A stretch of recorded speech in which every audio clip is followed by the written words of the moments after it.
الحمد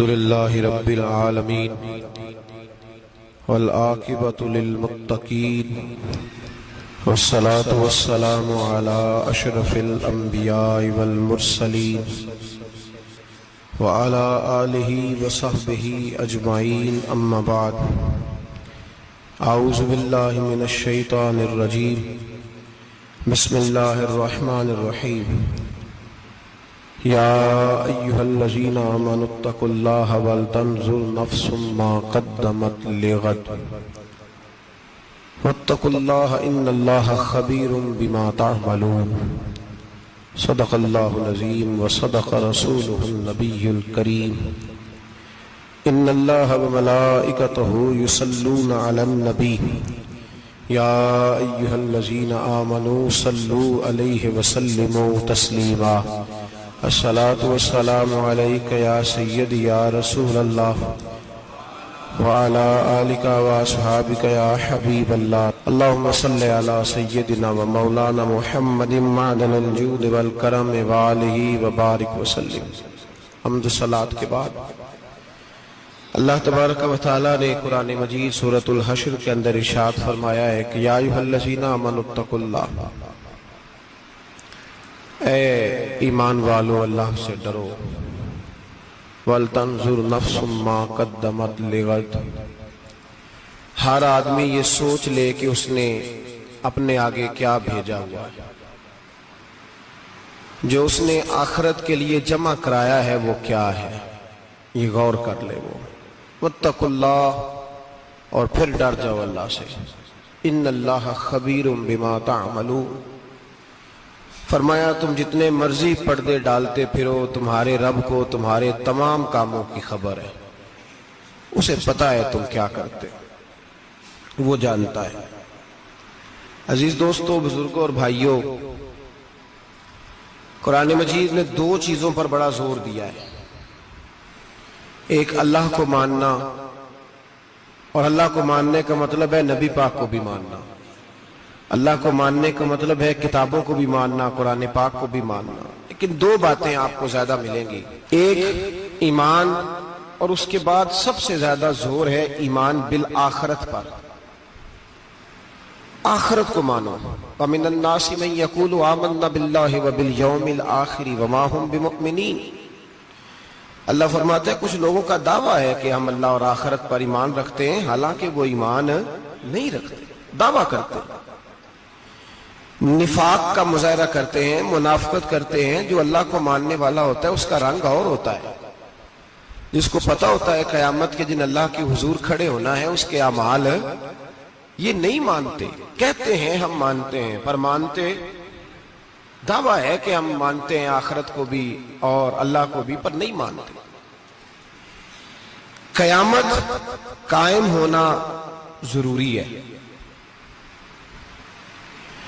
اگر وقوع قیامت نہ ہو تو ظالم کی تو موجیں لگ گئیں، جابر تو موج کرے گا، فاسق اور فاجر تو کہیں گے دنیا میں بھی ہم اپنے اقتدار کے زور پر جیتے رہے، آج بھی ہمیں پوچھنے والا کوئی نہیں۔ عقلاً نقلاً قیامت کا قائم ہونا ضروری ہے، قیامت قائم ہوگی تو مظلوم کو اس کے ظلم پر داد رسی کی جائے گی اور ظالم کو سزا ملے گی۔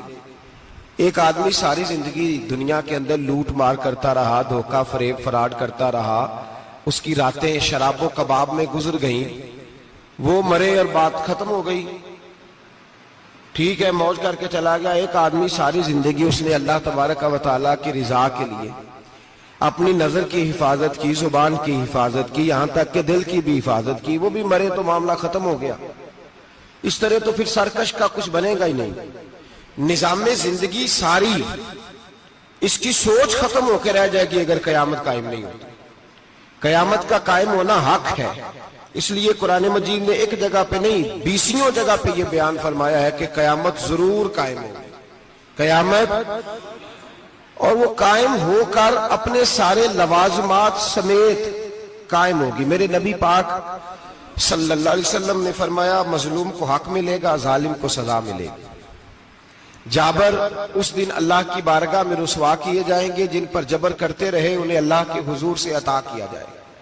قیامت کا وقوع ہونا ضروری ہے، اور قیامت تو جب قائم ہوگی تب ہوگی، دنیا میں بھی ایسا ہوتا ہے۔ ظلم کا انجام ٹھیک نہیں ہوتا، جبر کا انجام، جھوٹ کی زندگی لمبی نہیں ہوتی، دھوکے، فریب، فراڈ، ملمہ سازی، ان چیزوں کی عمریں اللہ نے تھوڑی رکھی ہیں۔ وقتی طور پر ظالم کو، دھوکے باز کو، جابر کو جو مہلت ملتی ہے وہ سمجھتا ہے میری سیاست کام کر رہی ہے، وہ سمجھتا ہے میں بڑا دانا ہوں، بڑا چالاک ہوں، دیکھ لو اتنے ظلم کے، جبر کے، دھوکے کے باوجود بنا ہوا ہوں۔ حالانکہ اللہ کی طرف سے اسے مہلت ملتی ہے، اور بڑا ہی مہربان ہے، مہلت اس طرح دیتا ہے کہ میرے نبی پاک علیہ السلام نے فرمایا جب میرا مسلمان نیکی کرتا ہے تو اللہ فرشتوں سے فرماتا ہے 70 گنا بڑھا کے لکھ لو اس کی نیکی، 70 گنا۔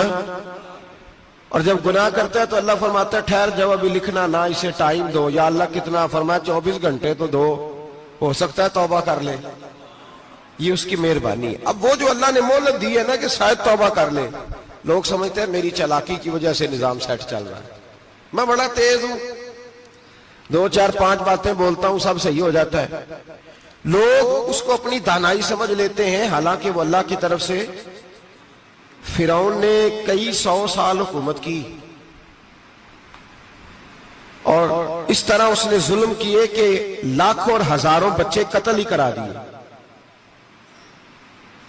12,000 عورتوں کے پیٹ میں حمل تھا اس نے ضائع کرا دیا۔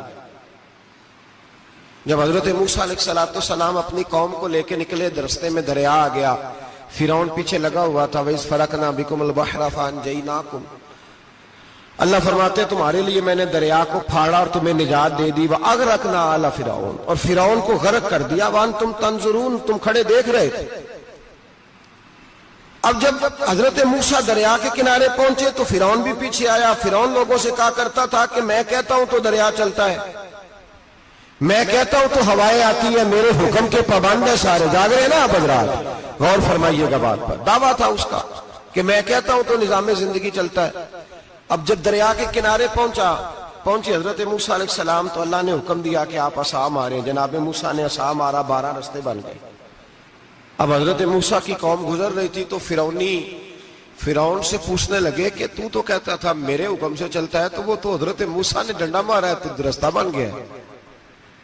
باز نہیں آتا انسان باز بنے بڑے ہیں اس کے پاس، بڑی دلیلیں ہیں، جھوٹ سچ بول کے اپنے آپ کو مطمئن کرتا ہے، آخر دم تک تبدیل ہونے کو تیار نہیں ہوتا، دلیلیں گھڑتا رہتا ہے، بناتا رہتا ہے، شور کرتا ہے جان بوجھ کے۔ بھئی تو کہتا تھا میرے چلانے سے چلتا ہے، تو باز ابھی بھی نہیں آیا۔ کہنے لگا میں نے ہی حکم دیا ہے کہ ذرا پھٹ جا، مجھے یہ زندہ چاہیے۔ باز رسی جل گئی، بال کہنے لگا میں نے ہی کہا ہے دریا کو کہ یہ مجھے زندہ چاہیے، میرے بھاگے ہوئے ہیں تو اس لیے پھٹا ہے، تو آؤ میرے ساتھ دریا کراس کرے۔ تو پتا تو ان کو بھی تھا نا جتنا تو رب بنا ہوا ہے، پتا تو تھا، سارے جانتے تھے۔ کہنے لگے تو پہلے کراس کر، اگر تو بچ گیا تو ہم بھی پیچھے آتے ہیں۔ اب چاروں ناچار۔ ایک روایت تو یہ ہے کہ یہ جب خدائی کا دعویٰ کرتا تھا نا، تخت پہ بیٹھا ہوتا تھا، تو ایک دن حضرت جبریل آئے اس کے پاس انسانی شکل میں، تو کہنے لگے میں بڑی دور سے آیا ہوں تو ایک مسئلہ پوچھنا تھا۔ کہا پوچھو۔ کہنے لگے ایک غلام تھا کسی بادشاہ کا، تو بادشاہ نے اسے تھوڑی دیر کے لیے ایک علاقے کی سربراہی دے دی۔ کتنی دیر کے لیے ہمیں سربراہیاں ملتی ہیں؟ کیوں جی؟ تھوڑی دیر کے لیے ملتی ہے نا، تھوڑی دیر کے لیے سربراہی دے دی ایک غلام کو۔ ذرا بات کو سمجھیے، حضرت جبریل پوچھتے ہیں، کہتے ہیں سربراہی مل گئی، اب وہ مالک ہی بن کے بیٹھ گیا ہے، وہ بات ہی نہیں سنتا، اس کو تھوڑی دیر کے لیے بنایا تھا، وہ تو خدائی کا دعویٰ کرنے لگا ہے، آپ بتائیں اس کا انجام کیا ہونا چاہیے؟ یہ مسئلہ پوچھنے آیا ہوں۔ تو فرعون کہنے لگا اس کا انجام یہ ہے کہ اسے پانی میں غوطے دے دے کے مار دے۔ انجام کیا ہے؟ بولیے کیا انجام ہے؟ کیا انجام ہے جی؟ پانی میں، اللہ اکبر، اپنی سزا تجویز کر رہا ہے۔ اس کی سزا کہ اسے پانی میں گوتے دے دے کے مارو ظالم کو. اسے تھوڑی دیر کے لیے بنایا تھا اور وہ چھا ہی گیا ہے, قبضہ ہی کر گیا ہے. حضرت جبریل کہنے لگے جی آپ لکھ کے دے دیں گے؟ کہنے لگا لاؤ لکھ دیتے ہیں. لکھوا لیا. جناب جبریل رکا لے کے تشریف لے گئے. اب جب فرعون دریا میں آیا نا تو اللہ نے حکم دیا مل جا. جب دریا ملا چیخنے لگا تو حضرت جبریل آئے, کہنے لگے تیرا ہی فتویٰ ہے, یہ تیری سزا ہی ہے نا. ہم بھی بڑی سزائیں تجویز کرتے ہیں. یہ جھوٹا ہے جی, اس کا تو فلانا علاج ہونا چاہیے, تو اگر تو جھوٹ بولے تو یہ فلانا بڑا جاور ہے جی, اس کے ساتھ اس طرح ہونا چاہیے, تو اگر تو یہ کام کرے تو جو سزا تو لوگوں کے لیے تجویز کر رہا ہے تو اپنے بارے میں بھی سوچ. اب جب غوطے آئے نا آخری وقت دیکھا وہ فرعون جو کہتا تھا میری مرضی سے دریا چلتا ہے. علامہ ساوی نے تفسیر ساوی میں لکھا ہے تڑپ کے رونے لگا. جب یہ مزاج ہے, ایک دفعہ اوپر آتا ہے آدمی جب دریا میں جاتا ہے, اوپر آیا تو چیخنے او میرے حواریو خدا کا واسطہ مجھے بچاؤ. کہنے لگے تو کہتا تھا میری مرضی سے چلتا ہے. بے بسی ہے, تڑپتا ہے, روتا ہے. وارث شاہ مان کری نہ وارثاں دا, رب بے وارثہ کر کے مار دائی. تڑپ رہا ہے, چلا رہا ہے, کوئی مدد کو نہیں پہنچتا. اب جب آخری غوطہ آیا تو کہنے لگا آمنا بے رب موسیٰ و ہارون, میں موسیٰ کے رب کو بھی مان گیا, ہارون کے رب کو بھی. اللہ نے فرمایا نہیں, اب تیرا ماننا قابل قبول ہے. اس وقت ماننا تھا جب تجھے مہلت دی تھی, جب تو جوان تھا. بڑھاپا آتا ہے, بیماری آتی ہے, جوان آدمی بیماری کا شکار ہوتا ہے تو کہتا ہے یا اللہ ایک دفعہ صحیح کر دے, میں ساری پڑھا کروں گا. ایک دفعہ ٹھیک کر دے, میں مسجد میں رہوں گا, میں اگلے سال اعتکاف بھی کروں گا, میں ساری تراویح پڑھوں گا. تو اس وقت پڑھنی تھی جب تجھے مہلت دی تھی. اس وقت پڑھنا تھا جب اللہ نے تجھے آسانی دی, زندگی دی. اگلا وقت یہ حال ایک کا نہیں ہوا. نمرود کو دیکھ لیں, حضرت ابراہیم علیہ السلام کو کہتا تھا میں رب ہوں. آپ نے فرمایا رب تو وہ ہے جو زندہ کرتا اور مارتا ہے. ایک موت کا قیدی بلایا, کہنے لگا ہاں بھائی کتنے دن رہ گئے تھے پھانسی میں؟ کہنے لگا جی پرسوں ہونی تھی. کہا جا تجھے آزاد کیا, لو میں بھی زندگی دیتا ہوں. ایک بے گناہ آدمی کو پکڑ کے قتل کر دیا, کہتا میں بھی مارتا ہوں. حضرت ابراہیم علیہ السلام کہنے لگے تو بیوقوف جیسی دلیلیں دے رہا ہے. چل اس طرح کر, میرا رب سورج مشرق سے نکالتا ہے, تو اگر رب ہے تو مغرب سے نکال کے دکھا. اب دلیل کا جواب کوئی نہیں تھا تو کہنے لگا پکڑو اور آگ میں ڈال دو. اللہ کے نبی کو آگ میں ڈالنے والا. یہاں ایک مچھر بیٹھا ہے, 400 سال حکومت کی اور خدائی کا دعویٰ کیا. یہاں مچھر بیٹھا تھا, چھینک آئی تو مچھر اندر چلا گیا. پہلے دربار کا ادب یہ تھا کہ جو آئے سجدہ کرے. اب اس کے سر پہ کوئی چیز مارتا تھا تو اسے سکون ہوتا تھا. مچھر تھوڑی دیر کے لیے اس کا دماغ چھوڑتا تھا. او بھائی یہ اس دھرتی پہ اللہ نے لوگوں کو نظارے دکھائے اور ہمیں سمجھانے کے لیے دکھائے. ہمیں تفکر کی, غور کی دعوت دی کہ دیکھ لینا, اپنے عمل کو پرکھنا. تمہارے عمل حضرت موسیٰ کے فرما برداروں جیسے ہیں, جناب ابراہیم کے فرما برداروں جیسے ہیں, یا بن کے بیٹھ گئے ہو. اب دربار کا ادب یہ ہے, بے بسی کا یہ حال ہے کہ جوتے لٹکتے ہیں دربار میں, جو آتا ہے جوتا کھینچتا ہے. اور ادب یہ ہے کہ 10 جوتے نمرود کے سر پہ مارو, اور 400 سال جوتے لگتے رہے. روتا تھا, جو آدمی آتا تھا منتیں کرتا تھا, کہتا تھا کہیں سے کوئی دوائی مل جائے گی. پاگلوں جیسی زندگی گزاری, پاگلوں جیسی سخت. وہ تو حساب, وقوع قیامت تو حساب ہوگا ہی. یہاں لوگ پاگل ہو کے مرتے ہیں, معاذ اللہ, نفسیاتی مریض ہو کے مرتے ہیں. یہاں آخری وقت اتنا سخت آتا ہے کہ دنیا موت کی دعائیں مانگتی ہے. میرے بھائی جب انسان ظلم کرتا ہے تو بھول جاتا ہے کہ شاید مجھے پوچھے گا کوئی نہیں. جب وہ زیادتی کرتا ہے تو بھول جاتا ہے. جب وہ کسی کا حق کھاتا ہے تو وہ کہتا ہے شاید اس کا تو وارث ہی کوئی نہیں جس کو میں لوٹ رہا ہوں. لیکن جب اللہ کی پکڑ آتی ہے, حجاج بن یوسف ظالم تھا, اس نے اچھے کام بھی کیے تھے. قرآن پاک پر زیر زبریں آراب حجاج بن یوسف نے لگوائے. محمد بن قاسم کو ہندوستان سندھ کے علاقے فتح کرنے بھی حجاج بن یوسف نے بھیجا تھا. ساری خوبیاں اپنی جگہ پر, ظالم بہت بڑا تھا. کسی آدمی نے اس کے سامنے کونے کی طرف منہ کر کے ساتھ والے سے بات کرنی تو کہنے لگا میرے خلاف کیا, اس کو لے جاؤ 2 ٹکڑے کر کے واپس لے آؤ. توتی بولتا ہے نا, اقتدار جب کسی کے ہاتھ اقتدار ہوتا ہے نا، وہ چاہے ایک گھر کا ہی کیوں نہ ہو، وہ 10 بندے فیکٹری میں کام کرتے ہیں اور جو ان کا مالک ہوتا ہے وہ کہتا میں مالک ہوں، مجھے مانو۔ جب تو صاحب اقتدار ہوتا ہے نا، جب تو سسر بن کے بیٹھتا ہے اور کسی غریب گھر کی بہو آتی ہے 2-4، تو کہتا میرا اقتدار ہونا چاہیے۔ جب میں کھانسنے لگوں تو ہر آدمی کے ہاتھ میں ٹشو پیپر ہونا چاہیے، جب میں بولنے لگوں تو بندھے ہوئے ہاتھوں سے ہر آدمی جی جی کرتا ہوا کھڑا ہونا چاہیے۔ جس آدمی کا، اور یہ کام بہو بھی کرتی ہے کئی دفعہ، وہ بھی کہتی ہے کہ تمہیں پتا نہیں میں کتنا لمبا چوڑا جہیز لے کے آئی ہوں، جب میں سونے کے لیے اپنے بیڈ روم میں جاؤں تو خبردار بوڑھے بابے کو اجازت نہیں کہ وہ کھانسے۔ اماں کو چاہیے کہ اگر اس کو بڑی سخت پیاس بھی لگی ہے تو میرے سوتے سوتے باورچی خانے میں برتن نہ کھٹکھٹائے۔ جو جہاں بھی جس اسٹیج پہ بھی بیٹھتا ہے وہ کہتا ہے کوئی نہیں مجھے پوچھنے والا، میں مطلق العنان ہوں۔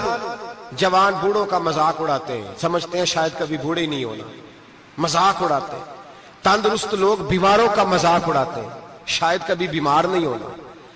حجاج بن یوسف ظالم تھا، ظلم کرتا تھا، زیادتی کرتا تھا۔ حضرت سعید بن جبیر ایک تابعی بزرگ تھے، اتنے بڑے بزرگ تھے کہ ساری رات نماز پڑھتے تھے، سارا سال روزہ رکھتے تھے۔ ایک دن انہوں نے منبر پہ بیٹھ کے کہا کہ حجاج ظلم سے باز آ جائے ورنہ اللہ کی لاٹھی بڑی بے آواز ہے۔ اللہ کی لاٹھی، اس کا کیا مطلب ہوتا ہے؟ اس کا مطلب ہے جب رب کی لاٹھی چلتی ہے تو اس کی آواز، جی اس کا پہلے کوئی پیغام، وہ پہلے اعلان نہیں کرتا کہ تگڑے ہو جاؤ لاٹھی چلنے لگی ہے، لاٹھی چلتی ہے پر اس کی آواز، سمجھ آ رہی ہے میری بات کی؟ جمعۃ الوداع کے لیے تشریف لانے والے احباب خاص غور فرمائیے گا۔ حجاج بن یوسف کو پتا چلا کہ حضرت سعید بن جبیر نے میرے خلاف بات کی، بلا لیا، کہنے لگا تو نے میرے خلاف بات کی ہے؟ فرمانے لگے کی ہے۔ کہنے لگا تجھے پتا ہے میں قتل کر دوں گا؟ آپ فرمانے لگے نہ تو زندگی کا مالک ہے نہ موت کا مالک ہے، تو کیسے قتل کر؟ کہنے لگا تجھے پتا ہے میرا؟ فرمایا میں نے تجھے نہیں، میں نے تو کئی شداد، کئی حماد، کئی قارون، کئی فرعون، کئی نمرود دیکھے، کئیوں کی داستانیں سنی، تو کون ہے؟ تو تو چھوٹا سا ہے۔ ایک جملہ ہے ملا جلال الدین رومی کا، بڑے درویش تھے، ایک بات کہہ گئے، کہنے لگے نمرود جتنے پیسے نہیں، فرعون جتنی حکومت نہیں، قارون جتنی دولت نہیں، ورنہ فرمانے لگے میرے زمانے میں بھی کئی لوگوں کا خدا بننے کو دل کرتا ہے، کئی لوگوں کا دل کرتا ہے، لیکن نمرود جتنے پیسے، فرعون جتنی طاقت اور قارون جتنی دولت نہیں، ورنہ ہو سکتا ہے لوگ دعویٰ کر جائیں معاذ اللہ ثم معاذ اللہ۔ یہ آج سے کئی سو سال پہلے وہ کہہ رہے ہیں، آج تو حالات بڑے ابتر ہیں، اس کی نسبت خطرناک۔ فرمانے لگے حضرت سعید بن جبیر تو زندگی موت کا مالک نہیں۔ کہنے لگا پکڑو، قتل کرو اسے، لے جاؤ۔ جب پکڑ کر کھینچ کر لے جا رہے تھے نا تو حضرت سعید بن جبیر مسکرانے لگے۔ اب ظالم کے سامنے مسکرائے تو اس کو بڑا غصہ آیا، یہ میرا مذاق اڑاتا ہے؟ بلا لیا، ادھر آؤ، کیوں مسکرا رہے ہو، کیا ہوا؟ تو حضرت سعید بن جبیر کہنے لگے میں مسکرا رہا ہوں تیری بیوقوفی پر اور اپنے اللہ کی دی ہوئی ڈھیل پر۔ میں مسکرا رہا ہوں کہ یا اللہ کیا بات ہے، کیا تیرا شان ہے، کیسے لوگوں کو ڈھیل دی ہوئی ہے۔ میں مسکرا رہا ہوں تیری بیوقوفی پر کہ تو سمجھتا ہے شاید مجھے پوچھنے والا کوئی نہیں۔ کہنے لگا اس کو باہر نہ لے جاؤ، میرے سامنے قتل کرو۔ ٹھیک ہے جی، قتل کرنے لگے تو حضرت سعید بن جبیر نے منہ کعبے کی جانب کر لیا، انی وجہت وجہی للذی فطر السماوات والارض حنیفا وما انا من المشرکین۔ جب آپ نے یہ آیتیں پڑھی نا کہ میں نے منہ کر لیا ہے اپنے رب کی جانب، کرو مجھے قتل، کہنے لگا نہیں نہیں، اس کا منہ پھیرو، کعبے کی طرف ہو کے قتل نہ ہو، ہے ظالم پر پاگل ہو گیا ہے۔ حضرت سعید بن جبیر کے حوصلے نے شکست دے دی، ناکام ہو گیا، مخبوط الحواس ہو، کہنے لگا اس کا منہ پھیر دو۔ جب کعبے سے پھیرا تو آپ فرمانے لگے للہ المشرق والمغرب فانما تولى فثم وجه اللہ۔ اللہ فرماتا ہے تو مشرق اور مغرب سارا ہی اللہ کا ہے، جدھر بھی منہ کرو گے ادھر اللہ ہی اللہ ہے، جدھر بھی منہ کرو گے ادھر اللہ ہی اللہ ہے، چاروں جانب۔ پھیر دے جدھر منہ پھیرنا ہے، تو نے پھیر دیا منہ۔ حضرت سعید بن جبیر کے گلے پہ خنجر رکھا تو آپ نے ہاتھ اٹھائے، کہنے لگے اے اللہ میرے بعد اسے کسی اور پر مسلط نہ کرنا، میرے بعد کسی اور پر مسلط نہ، بس میں آخری ہوں۔ جب آپ ذبح ہوئے تو اتنا خون نکلا کہ لوگ کہتے ہیں جتنا اونٹ کے وجود سے نکلتا ہے، تر ہو گیا سارا اس کا دربار۔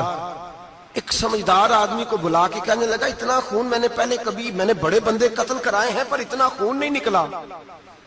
تو وہ کہنے لگے لوگ مر جاتے، مرتے وقت ڈر جاتے ہیں، سہم جاتے ہیں، خون سکڑ جاتا ہے، لگتا ہے یہ شخص جب دنیا سے گیا ہے تو ڈٹ کے گیا ہے، یہ ڈٹ کے گیا ہے دنیا سے۔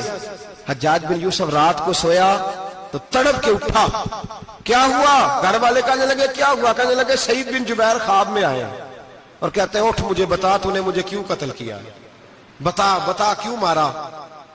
اگلی رات پھر سویا تو وہی خواب، پھر سویا تو وہی خواب۔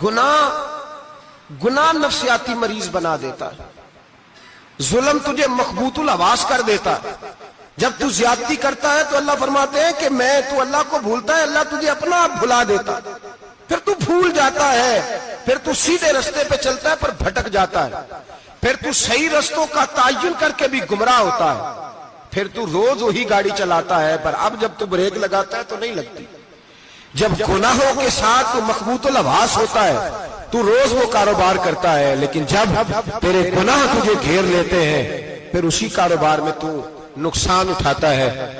حجاج بن یوسف تڑپتا ہے، روتا ہے، یہاں تک کہ بیمار ہو گیا، پیٹ میں درد ہوتی ہے، پتہ نہیں کیا ہوا، تکلیف ہوتی ہے، پتہ نہیں، سارے حکیم، طبیب، ڈاکٹر کوئی نہ سمجھ سکا کہ بیماری کیا ہے۔ جو بیماریاں خدائی ہوتی ہیں ان کا لوگوں کو پتا، جو آزمائشیں رب کی جانب سے ہوتی ہیں وہ ڈاکٹروں کے ہتھے نہیں چڑھتی، جو تکلیفیں اللہ دیتا ہے ان کا حکیم طبیب علاج نہیں کر پاتے، مشکل، اور شفا اسی وقت ہوتی ہے جب اللہ دینا چاہے، اور جب رب ہی دینا نہ چاہے تو بڑے بڑے ڈاکٹر کہتے ہیں کہ ہمارے بس کی بات نہیں رہی۔ بغداد سے حکیم آئے، پیٹ دیکھا، کہنے لگے نہ تیرے معدے میں کوئی دقت ہے، نہ تیرے جگر میں، نہ کسی اور جگہ، ماجرا کیا ہے؟ ایک آخری علاج ہے، آخری، وہ کیا؟ گوشت کا چھوٹا سا ٹکڑا دھاگے کے ساتھ باندھ کے منہ میں ڈالا اور پھر ایک باریک سا تنکا لے کے اس کو اندر ڈالنے لگے گلے میں۔ وہ گوشت کا ٹکڑا جب حلق کے اندر اتر گیا، اس حکیم نے واپس کھینچا تو کیسے ایسی بدبو آئی جیسی کبھی سونگی نہ تھی۔ جانور، کیڑے مکوڑے لگے ہوئے باہر نکلے، اور جب دیکھا تو جتنے محل میں لوگ بیٹھے تھے چلاتے ہوئے نکل گئے کہ یہ کیا مصیبتیں ہیں۔ حکیم بھی اٹھ کے دوڑنے لگا، کہا تجھے کیا ہوا؟ کہنے لگے حجاج تیری بیماری زمینی نہیں، تیری مصیبت زمینی نہیں۔ کہا میری مرض تک تم کیوں نہیں پہنچ پا رہے؟ تو کہنے لگے لگتا ہے تو بد دعا کا مریض ہے، لگتا ہے تو ظلم کا مریض ہے، تو جبر کا مریض ہے۔ تڑپتا رہا، سسکتا رہا۔ ایک وقت وہ بھی آیا کہ گھر والوں نے کمرے میں بند کر کے تالا لگا دیا، دیوار سے ٹکرے مارتا۔ او بھائی، جو گناہوں کے بیمار ہوتے ہیں انہیں شفا نہیں ہوتی، جو ظلم، جبر، بربریت کے بیمار ہوتے ہیں انہیں سکون قلبی میسر نہیں آتا۔ دوائیاں ان بیماریوں کی بنی ہوئی ہیں جو بیماریاں زمینی ہیں، جو بیماریاں خوراک کی بد پرہیزی سے ہوتی ہیں، جو گناہوں کی بد پرہیزی سے ہوتی ہیں، ان کی بیماریاں، ان کی شفا توبہ ہے، ان کی شفا رجوع اللہ ہے، ان کی توبہ اللہ سے معافی مانگنے سے شفا ہوتی ہے۔ حجاج جب مرنے لگا تو بلایا، یہ رنگ بھی ذرا ملاحظہ کیجئے گا، دو چار قریبیوں کو بلایا، پتہ ہوتا ہے نا اپنے کرتوتوں کا آدمی کو، پتہ سارا ہے سردار نکیتیاں کا، پتہ ہوتا ہے سارا۔ بلا کے کہنے لگا جب میں مر جاؤں تو مجھے رات کو دفن کرنا۔ کیوں بھائی، عورت ہے؟ کہنے لگا نہیں، رات کو دفنانا۔ ٹھیک ہے، رات کو دفنا دیں گے۔ پھر کہنے لگا جب صبح ہو جائے تو صبح ہونے سے پہلے پہلے میری قبر زمین کے برابر کر دینا، نشان مٹا دینا۔ کہا وجہ؟ تو کلمہ پڑھتا ہے، حضور کا حکم ہے کہ قبر کم از کم ایک بالش، ایک گٹ اونچی ہونی چاہیے زمین سے، کم از کم، تو تیری قبر مٹا دے، وجہ؟ پتہ ہوتا ہے اپنے ظلموں کا۔ کہنے لگا مجھے پتا ہے لوگ میرے مرنے کے بعد میری قبر بھی نہیں چھوڑیں گے. دنیا میں تو میرے جبر کی وجہ سے کوئی آ نہ سکا، لیکن میری قبر بھی لوگ جنازوں میں باتیں شروع کر دیتے. جنازوں میں نے ایسی بھی داستانیں سنی ہیں کہ کوئی مرا تو لوگ جوتوں کا ہار قبر پہ ڈال آئے. نہیں بھائی، تو جب زندہ تھا تو تیرے جبر ظلم کی وجہ سے نہیں کو بول سکا. ایک تو ہے قیامت میں حساب ہوگا، یہاں دنیا میں حساب ہونے لگتا. اتنی لمبی زبانیں لوگوں کی لٹک کر مرتے وقت باہر نکل آتی ہیں. دعا کریں، جمعہ ہے، اللہ تعالیٰ ایمان کی موت عطا فرمائے. دعا فرمائے رب تعالیٰ اللہ تبارک و تعالیٰ توبہ کر کے جانے کی توفیق عطا فرمائے. جاگے جاگے اور سنے اور دعا کرے، اے اللہ تو ہمیں ظلم سے ویسے ہی محفوظ فرما. اگر ہم زیادتی کرنے لگے تو اے اللہ ہمیں اس سے منع فرما. ہمیں اس سے تو یہ توفیق دے کہ ہم باز آ جائیں اس گناہ سے. میرے بھائی، ایک تو دنیا میں سزا ہے، پھر قیامت کی سزا ہے، اور وہ زیادہ سخت ہے. وہ زیادہ سخت ہے. ہم لوگوں نے نا ہیلے بہانے بڑے بنائے ہوئے ہیں. بینک کے ساتھ کاروبار کرنے والا کہتا ہے نہیں نہیں مجبوراً لیا ہے، مجبوراً. مر رہا تھا تو، آخری لبوں پہ تھا تو جائز ہے. جائز ہے. اس وقت جب تجھے کھانے کو لقمہ نہ لگے تو حرام کھانا بھی جائز ہے. کیا دقت تھی؟ کیوں اللہ رسول کے مقابلے میں کھڑا ہوا تو؟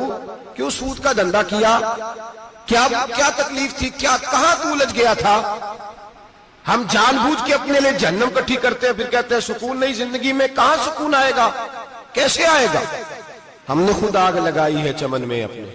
جو قیامت کی سزا ہے، میرے نبی پاک علیہ السلام نے فرمایا رب تمہیں سامنے کھڑا کرے گا. اور کس طرح کھڑا کرے گا؟ فرمایا لوگوں کے وجود سے کپڑے اتر جائیں گے، زمین اس طرح دہکے گی جس طرح تانبا زمین پہ رکھا جائے اور آگ جلائی جائے. تانبا دیکھا ہے آپ لوگوں نے؟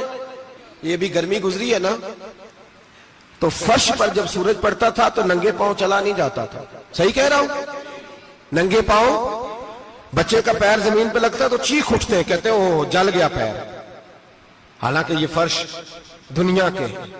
اور اگر تانبے کے اندر خاصیت ہے کہ اگر کوئی دھات جلدی اور زیادہ گرم ہوتی ہے تو وہ تانبا ہے. میرے نبی نے مثال دی تو اس کی دی جو سخت تھا. فرمایا تانبے کی طرح زمین تپائی جائے گی اور پھر ننگے پاؤں رب تمہیں کھڑا کرے گا. آج سورج کی پشت تمہاری جانب ہے، قیامت میں منہ تمہاری جانب ہوگا. نیزہ آپ نے دیکھا ہوگا، نیزہ ہوتا تھا. فرمایا یہ جو تم نیزے دیکھتے ہو صرف 1.25 نیزے کے برابر سورج قریب آ جائے گا، اور پھر اللہ تمہیں سامنے کھڑا کر کے تم سے سوال جواب کرے گا. اور حضور نے کہہ دیا ہے تو اب کسی نعت خواں کے کہنے سے بات بدل سکتی، کسی پیر کے کہنے سے جملہ بدل سکتا، کسی خطیب کے کہنے سے فکر نہ کرنا وہ سامنے جنت پڑی ہے، اب بات بدل سکتی. خدا کی رحمت پر بھروسہ رکھنا ضروری ہے، نبی پاک کی شفاعت کی امید رکھنا. بولیے. لیکن جو حضور نے بیان کیا ہے اس کو ماننا بھی یہ بھی ضروری ہے. میرے نبی پاک نے فرمایا اللہ تم سے حساب لے گا اور اللہ پوچھے گا، تم نے جواب دینا ہے. حضور کس کس شے کا؟ فرمایا جو پہنتے ہو اس کا جواب نہیں دینا، جو کھاتے ہو اس کا جواب نہیں دینا، جو اللہ کے راستے میں دیتے ہو اس کا جواب، باقی ہر شے کا جواب دینا ہے. ادھر جو پلاٹ ہے اس کا بھی جواب دینا ہے، اور وہ جو بچوں کو پیسے بتائے ان کا بھی جواب دینا ہے، جو چھپائے ہیں ان کا بھی.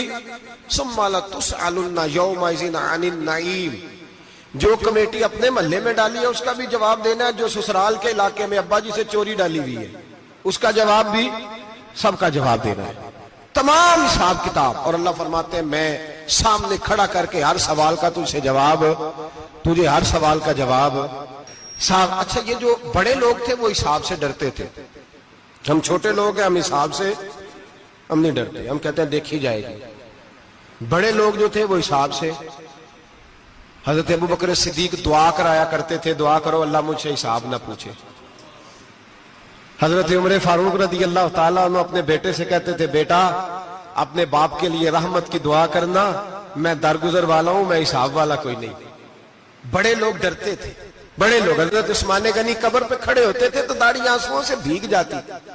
غلام کہتے ہیں حضور 3 دفعہ نبی پاک نے آپ کو جنت کی بشارت دی ہے، 3 دفعہ بشارت دی ہے، تو آپ کیوں اتنا روتے ہیں؟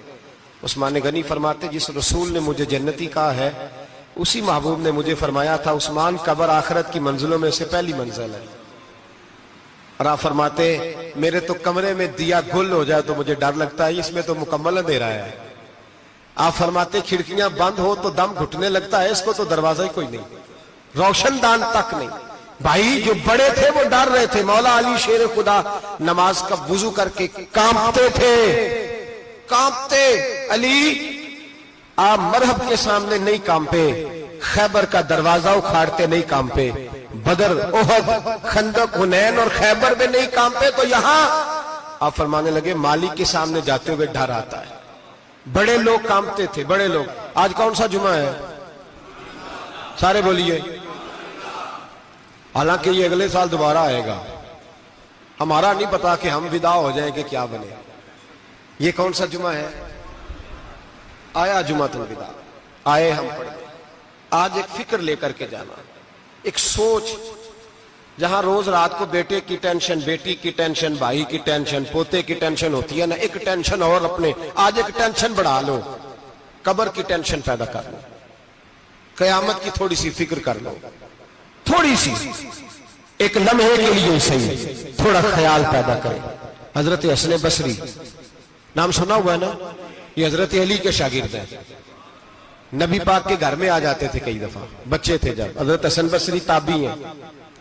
فرماتے خانہ کعبہ میں عمرہ کرنے گیا، طواف کعبہ کر رہا تھا تو بڑا عجیب منظر ہوا. رات کی تنہائی ہوئی. اس وقت کئی دفعہ طواف بند بھی ہوتا تھا، اس لیے کہ رش کم ہوتا تھا تو رات کو سب سو جاتے. کہتے رات ذرا گہری ہوئی تو لوگ اپنا اپنا خیمہ لے کے جاتے تھے. اب تو ہوٹل ہے نا تو خیمے لگتے تھے، لوگ خیمہ لے کے جاتے تھے، جہاں جگہ ملتی تھی خیمہ لگا کے رہتے تھے. فرماتے میں رات کو سویا خیمے میں، ایک دردناک آواز آئی. میٹھی ہے، دھیمی ہے، پر درد بڑا ہے. کوئی رونے والا رو کے کہتا ہے اللہ حساب قیامت میں مجھ سے نہ لینا، اے اللہ تنہائی میں جتنا مرضی حساب لینا پر لوگوں کے سامنے نہ لینا. اور پھر کہتا ہے اللہ فضل تو تب کرے جب تو میرا حساب پوچھے ہی نہ. پھر چند منٹ گزرے تو پھر وہ رونے لگا. میرے کانوں میں آواز آئی، کہنے لگا اے اللہ حساب تو ان کا لیا جاتا ہے جو حساب کے قابل ہوتے ہیں. اعلیٰ حضرت کہتے ہیں نا رضا سے تو کیا حساب لے گا، رضا بھی کسی حساب میں ہے. اے اللہ میں قابل نہیں، مجھ سے حساب نہ لینا. کہتے تھوڑی دیر گزری تو پھر وہ رونے لگا. پھر ذرا سانس سنبھلے تو پھر کہنے لگا اے اللہ میں تو لوگوں کو کوئی بندہ حساب پوچھ لے تو نہیں دے سکتا، میں تجھے کیسے حساب دوں گا. پھر تڑپنے لگا. کہتے تھوڑی دیر گزری تو پھر ایک لفظ انہوں نے کہے رونے والے نے، کہنے لگے اللہ دیکھ تیرے محبوب کا فرمان ہے جو معافی مانگے تو اسے معاف کر دیا کرتا ہے. اے اللہ میں معافی مانگنے آیا ہوں اور مسجد نہیں آیا، میں کعبۃ اللہ ہی آ گیا ہوں. کہتے ہیں وہ اتنا روئے کہ چیخ آئی ان کی، اور جب دھڑام سے کوئی زمین پہ گرا تو میں پریشان ہوا کہ اب تو بے ہوش ہو گیا. فرماتے ہیں میں زور سے اٹھا فٹافٹ اور اس شخص کی طرف بڑھا. میرے دل میں خیال ہے کوئی گناہگار ہے بیچارہ، تو چلو میں بھی دعا کرتا ہوں، اس کو کہتا ہوں بیٹے فکر نہ کر، اللہ تیری مدد کرے گا. فرماتے میں گیا اس نیت کے ساتھ کہ میں کہوں گا چلو اٹھو تم بھی دعا کرو، میں بھی کرتا ہوں، اللہ ہم سے حساب نہ پوچھے. کہتے میں گیا تو وہ شخصیت بے ہوش پڑی تھی، کالے سیاہ بال ان کے چہرے پہ بکھرے ہوئے تھے. کہتے لوگوں جب میں نے زلفیں ہٹائیں چہرے سے تو میرا وجود کانپنے لگا آسمان ٹوٹ پڑے گا، زمین پھٹ جائے گی، ستارے بکھر جائیں گے، آج بہ جائیں گے سمندر.